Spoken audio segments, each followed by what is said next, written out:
Welcome to this edition of When the Biomass Hits the Wind Turbine, a discussion of sustainable living and what that means to you and me. I'm Jay Warmke. And I'm Annie Warmke. You certainly are. And today we're going to talk about how to die in a sustainable way, or how to make sure that bucket you just kicked wasn't toxic. Okay. So, all right. So we're really talking. Where do you come up with these I things? don't know. They just come to you in your sleep or something? They're my legacy. So. All right. So to know. Part of what we're talking about here, and it's a serious subject, but it's also one that we won't treat overly seriously, but people die, and it's one of those weird things that as a culture, as individuals, we don't want to acknowledge this. We're going to get people feeling a little bit squeamish. The reality is people die. In fact, 50 million people die every year. No, I think it's worldwide. Oh, worldwide. It's got to be worldwide. 50 million. 50 million. That'd be one. Of course, it is 2020. It's a big industry, folks. Right. Well, and it's just huge. let me say that it hasn't always been like that, because there was people didn't used to die. No, there were a lot of people dying, and there have been pandemics and all kinds of stuff. But I mean, we didn't give up our power over the process of death and burial. We had people die in our home, and then we had a wake, and people came from far and near, and honored the person. Often women would take care of the body, clean the body. And it was a less antiseptic process, so people were not as squeamish about it because it was part of their reality. It was also an amazing way to love and say goodbye. And so we've given all that up to some strange thing. Okay, well, what I want to talk about here, because that is not our reality today. This industry of death has become quite unsustainable. And so I wanted to begin this process. You wrote on the paper, death is not sustainable. Death is not sustainable. I'm like, wait a minute. Although I think it's forever, Jay. I'm pretty sure. All right. I plan on sustaining my death. So anyway. I won't like that if I go. Right. Okay, so I want to identify what the problems are first. Okay. Then we'll talk about some of the solutions. So, well, tell us how death is not sustainable. Well, first off, you mean the process of the process of how we dispose of the body. That's what I'm going to focus on mostly. So we end up with graveyards, and this is a Western culture. Obviously, different cultures handle things differently, but I'm in the United States. In other countries, I know there are, but it's a Western kind of thing at the moment. I love graveyards. All right, let me finish. Okay. All right, so we're gonna. So you've got all of these bodies going into these graveyards, and eventually, in high population areas, this becomes a problem. So you can either go down, go deeper into the ground. Or go up. So some of the solutions that we've had, like buildings with dead bodies. Like in Sao Paulo, Brazil, they have a 14-story cemetery. Basically, it's a building full of bodies. 14 stories tall. And another example in Taiwan, they've got a 20-story building. Now there, it's cremated remains, but they have 400,000 cremated remains in this one building, the 20-story building. And in fact, I guess when you can put a little card and there's a computer thing and it'll retrieve the ashes and super high tech. That must cost a lot of money. But here's the thing I think is part of the challenge of this idea that you're going to talk about. And that is that, so there's a reason all those people in Sao Paulo have all those bodies, is because there are some forms of particularly Christianity that think it's a sin to do things like cremate. So you got to have the body. Well, that may be the case, but I don't want to get into that. I'm just going to say what is, not the reason it is. Well, there are cultural reasons, though, why these things exist. Yeah. Well, even in cremated areas, Hong Kong is full up. They said there's a 50,000 body waiting list for cremation. Yeah, but you have ashes. You could just but they're not cremated with yet. it. They're not cremated. Oh, they're waiting to cremate them. Yeah. Sheesh, and so, like, for instance, the last cemetery that's open in Manhattan, the vaults start at $350,000. So this vaults, you mean a burial vault? That's your only option there. And so they put the casket in the ground. Is that what you're talking about, or is it ground. Like a building? No, it could be in the ground or above. In fact, it's funny. I remember as a kid riding on the bus going to school, And we passed by this thing, and it always said, a cemetery? No, it wasn't a cemetery. It was a building supply place. And they always said, we sell burial vaults and septic tanks. Well, it's similar. It's basically the same thing, except without a pipe or whatever. But wait a minute. I just want to say there's difference between what you're talking about. So vault in the ground holds the casket, but above ground. You're talking about a mausoleum. Yeah. No, but a vault is just a concrete casing that holds the coffin. So it could be above ground, could be below ground, doesn't matter. So they're just charging you $350,000 for a spot. And another solution is there that a shortage of those too? I'm sure. Yeah. Wow. In Manhattan. Who has $350,000? Somebody who wants to die. Well, you don't need it anymore. Just spend it in Manhattan. So, and then there's grave recycling, which I found quite macabre, but interesting. In England, it's a big thing, like especially in London. Basically, they say, look, if you haven't used your grave, I don't know how they determine, but they basically say if the body's been in there for 75 years and the family doesn't object, we're going to put another body in there. But they do the same thing in France, and they pay women to go and clean the graves every so many times a year, so it looks like somebody's maintaining it. Otherwise, the government comes in and says, that grave's gone. We're putting another body in there. Well, and it's an issue, you know. Then you get the other issue of when you bury bodies, human bodies can be quite toxic, especially when they treat them like embalming.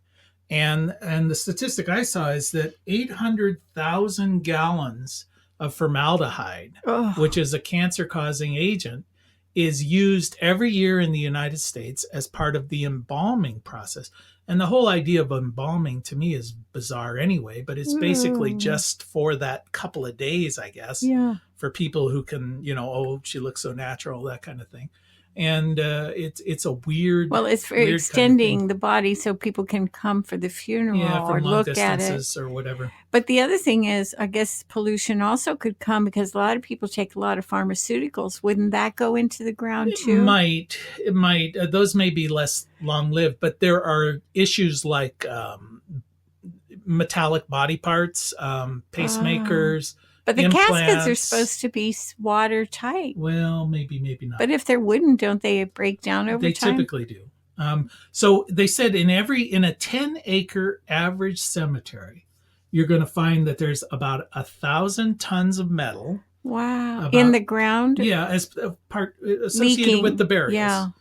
20,000 tons of concrete and enough wood to build 40 homes. So even if you're not talking about pollution, that's a lot of stuff to just stick in the ground and bury. So that's an issue. Now, let's assume you decide you're going to go through with cremation. And actually, cremation is the top choice for disposal. In 2016, it was about 50% here in the United States. They're anticipating by 2035, it'll be about 80% of all burials will be cremation. But the process... I don't think so. I think people are afraid of it. I don't know. Yeah, I mean, you were talking about your uncle who was afraid he was going to be burned alive. So these are stories that get passed down. He worked in a funeral home, and he was my great uncle, and he worked in a funeral home back in probably the 1920s. And they apparently buried somebody alive, and they had it in the box or something, and he couldn't get out. And when they went to lift the lid, it was... This is a story you tell around campfires, right? No, this story was true because he was terrified. He had everything written out in his will that they had to wait so many days and do certain things to make sure he was dead before they stuck him in the ground because he didn't want to be buried alive. I think that's a consumer tip, okay? Before disposing of the body, make sure the person is dead. Let's just sort of... Because death is sustainable. Let's assume this. All right, so you've got that. But then the process of cremation, and in going through all of this, it just reminds me of the old Monty Python skit where it's like they're all pretty nasty. But all of these What's issues, all pretty nasty? How you die. Mm-hmm. Basically. So with cremation, we think of that as a cleaner kind of disposal process. But doesn't it pollute the air and stuff? Yeah, it does, because you're burning at 12,000 degrees or 1,200 degrees Fahrenheit. Ouch. For 45 to 90 minutes. So, almost an hour and a half. And then of course afterwards, any of the bone material, any of the solids get ground up into a dust, and it's Well, I want to quite say a energy intensive I process. didn't realize they grind it, because when my ancestor or my relatives had cremations, there were bits of bone in there. I know. Well, the grinding may not have been overly effective, and there's also stuff from your teeth. Yeah, there's a lot of CO2, a lot of nitrous oxide. You know, you're burning fossil fuels, you're disposing of this. It is a highly polluting process. Also, if the person was they put the formaldehyde in the person, that would be going up into the. Yeah, I don't know. I didn't see anything. But that would Maybe be one. You're not supposed to. Oh no, they do that. Really? Oh yeah. Well, then you've really got some pollution. So all of these things are problematic as from a sustainability, from a green living while you're dying kind of perspective. But then you add into this just the amazing high cost of it. And to me, okay, before we get into, I'm going to break down some of these costs. I want to say something. The real challenge here, the real sort of aha, is that we don't talk about death. In this country. So we don't talk about how we want to take care of things when we're going to die. We just think everybody else is going to be responsible for it. And this is one of those issues where we leave it. We act like we're going to be there and watch the funeral. So we want to have a say, or we don't want anything to do with it. We want to pretend like we're never going to die. Sure. And it's my party and I'll die if I want to. That's right. And so we leave it. It's like when we abandon the idea that we're going to have the person at home and prepare their body at home in a loving way, we gave up all these customs that help people to move on to the next level of life. And I personally believe one of the reasons these things are so expensive is because the person who has to make the purchasing decision, because it's been left to the grieving relative, and they are in the absolute most, terrible place, probably in their whole life. They're being asked to do these things. You've got these people in this industry going, well, of course you want the brass you're like line. Family. You're like family to us. You want this. Yes. And the prices just go crazy. So the average cost, I'll use state of Ohio, for just the funeral is about a little over $7,000, $7,049. And when you add in the cost of burial to the funeral, so the plot, the stone, all of that, it comes to about $19,519 on average to stick a body in the ground. So now if you go to a place like Hawaii, the average cost is going to be $41,000. Now, my cheap nature is such that you just sort of say there's got to be a cheaper way, right? So wait a minute. So I just want to say that one of the challenges here is, how do you pay for this? And I'm going to answer that question in that I have seen this over and over and over. People who have lived in poverty have had insurance policies to pay for this stuff, and it's really unbelievable that the thousands and thousands of dollars for basically the minimum. I know I recently, one of my friends, her mother died rather suddenly, and her mother had 2 insurance policies. They had nothing, but they had 2 insurance policies to pay for her death. And we went to the funeral home, which was a nightmare. And I don't even want to talk about that. And then we That's went. Good. I don't want you to. Okay. And then we went to the cemetery to look at the plots, and then we were supposed to look at the headstones. And I said, I think it's probably a good idea. Don't make a decision today because you're upset. And the salesperson wasn't that keen about it. But so in the room, they have this amazing brass thing, headstone that has etchings of the people holding their grandchildren and everything. I asked her, how much did that cost? And she said, $35,000. Yeah. Well, if you don't buy that one, you're just cheap. So, all right. Well, let's take a break here. And I want to just let people know that you are listening to When the Biomass Hits the Wind Turbine with Jay and Annie Warmke, reminding you, quite literally, it is indeed the end of the world as we know it. At some point in life, and thank God. All right. So today we're talking about basically the unsustainable nature of the way we dispose of our final remains. See, we can't even call well, we don't dispose of it. Well, other people do. Not that can be proved. We can't reach through the grave. So anyway, so some of the basic costs, I'll just run these through real quick, is for instance, the funeral home fee averages about $2,500.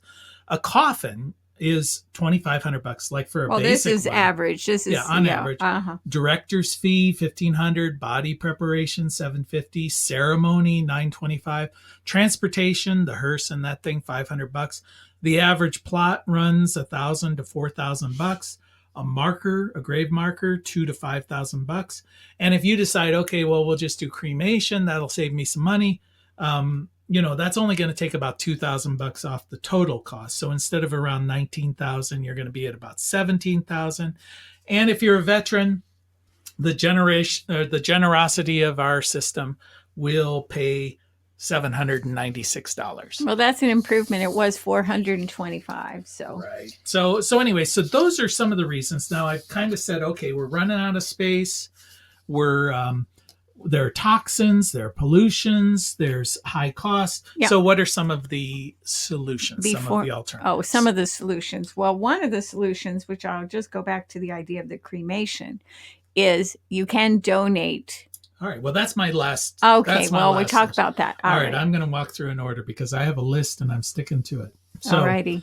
All right. So one option is, and I'll probably mispronounce this, but resumation, which is basically biocremation. Ooh. So rather than burning the body, what they do is they soak this body in alkali and lye, so it dissolves all of the organic material. It's like a bad material. Film. Well, do you want to be wet or burned? So it takes. No, I don't want to melt. I don't know. 80% less energy is used in this process than cremation. So it gives off about 1/10 of the emissions, and then the liquids that are left over just simply go through the sewer system, and they help in the breaking down of other things that are in the sewer system. Right. So how much does that cost? I don't know. I'm assuming it's comparable to cremation, but that's just a wild guess. So, but here's the thing: when I see it in my mind, and of course I won't be there when I'm dead to see it, but it's like one of those films where they show everybody sort of melting. Yeah. Well, it's all nasty. I mean, all of these things are nasty. Good point. That's a good point. It's just something we don't want to think about, but it's going to happen to everybody.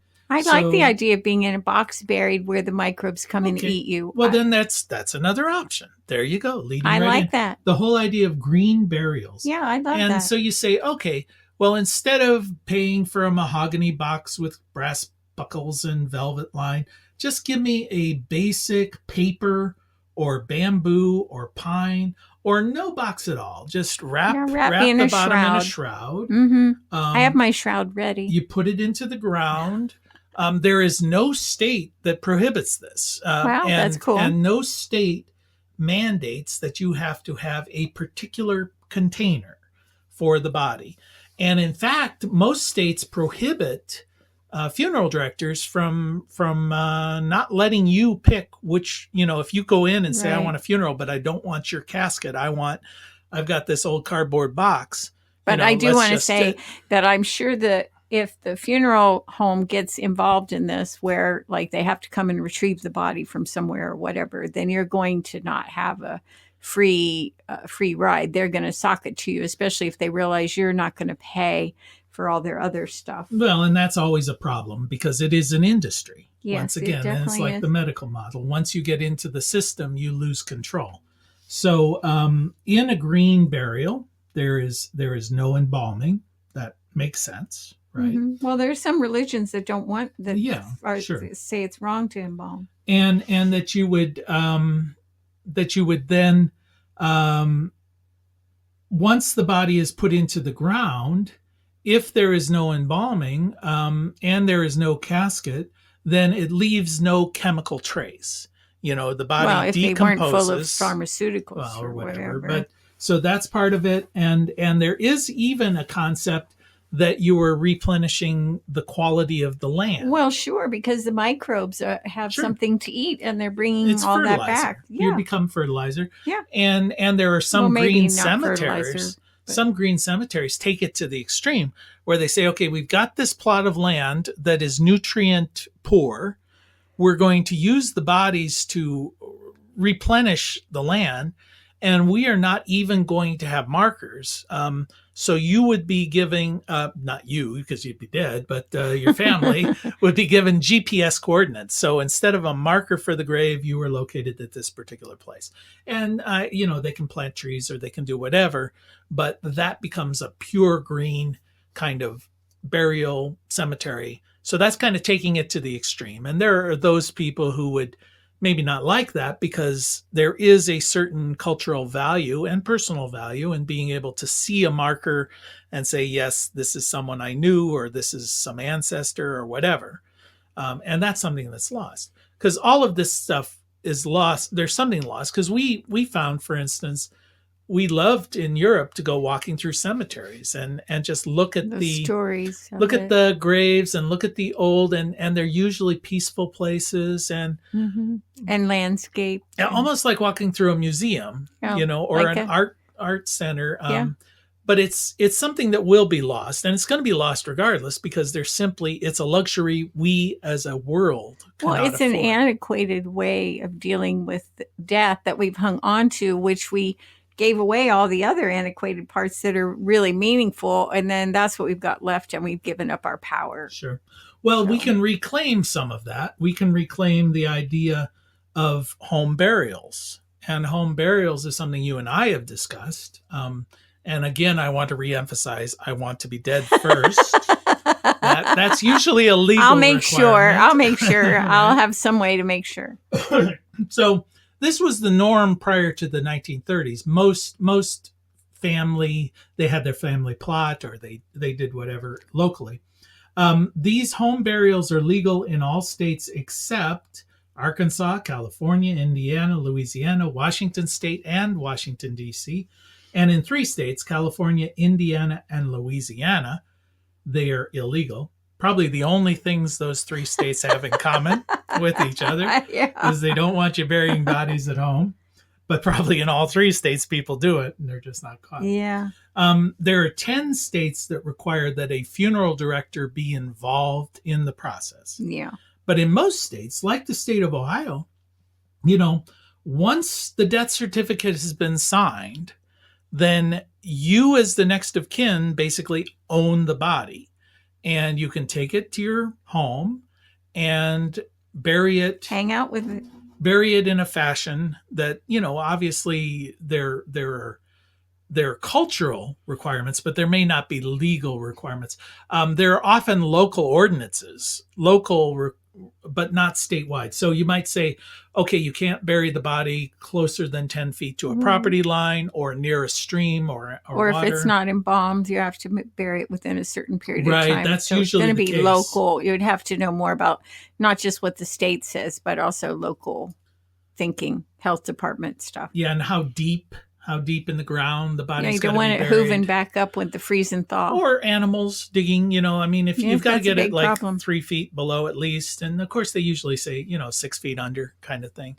So it's a huge problem because it could be a huge problem because like when we bury dead animals, if you don't get it deep enough, that scent is pretty strong for an awful lot of coons and dogs and I think I coyotes. read somewhere that if 2.5 feet is basically, they call it like the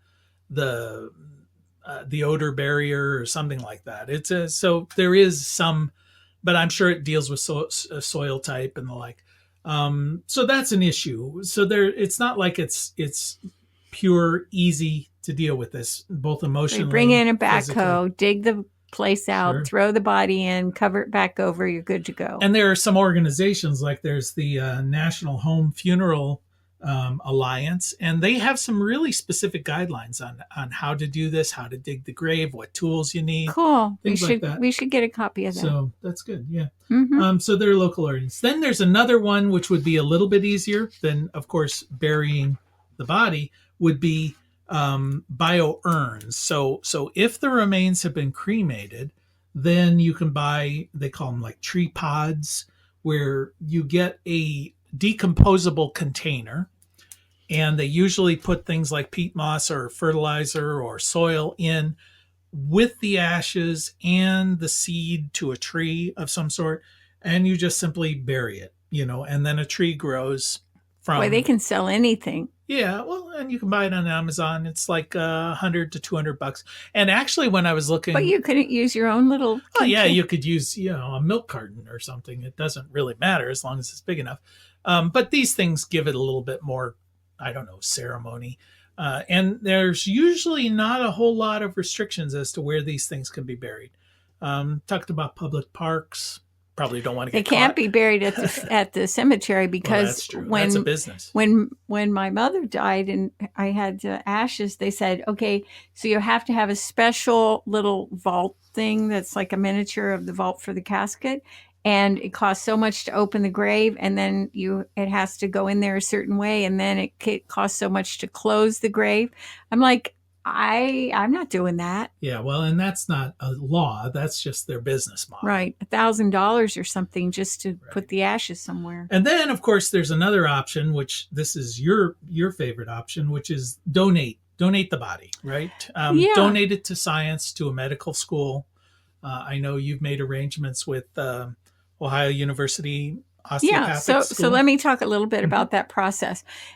You've got to be under a certain weight in order to qualify for the program, and you have to be alive. So if you've already alive when you sign the agreement, yes, that's right. Not when you donate the body. You have to be alive when you sign the agreement, and so it can't be your relative trying to get you into the program and you've just died.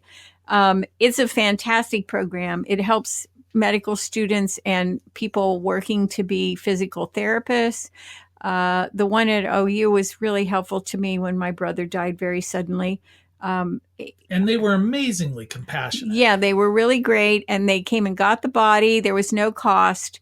And then they had a beautiful ceremony once a year, which we went to and were able to speak. And all of the medical students and physical therapy people were there, and they were so honoring. We made buttons that had a picture of my brother when he was young, and the students came up and said, could we have one of those? Because we don't really get to know the names and we'd like to see.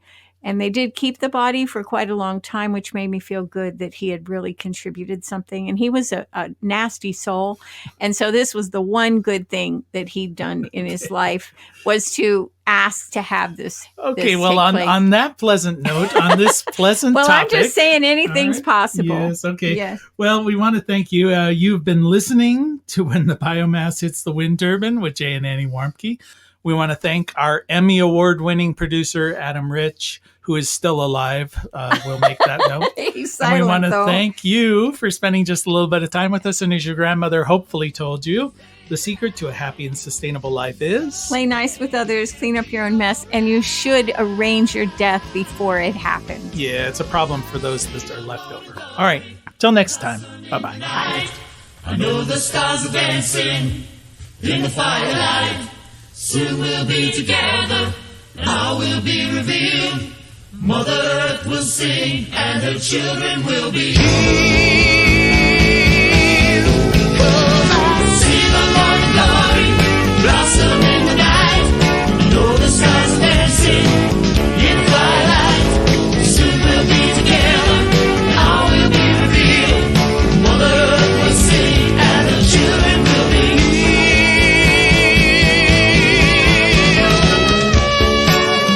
You can find more information on living sustainably in our unsustainable world at bluerockstation.com.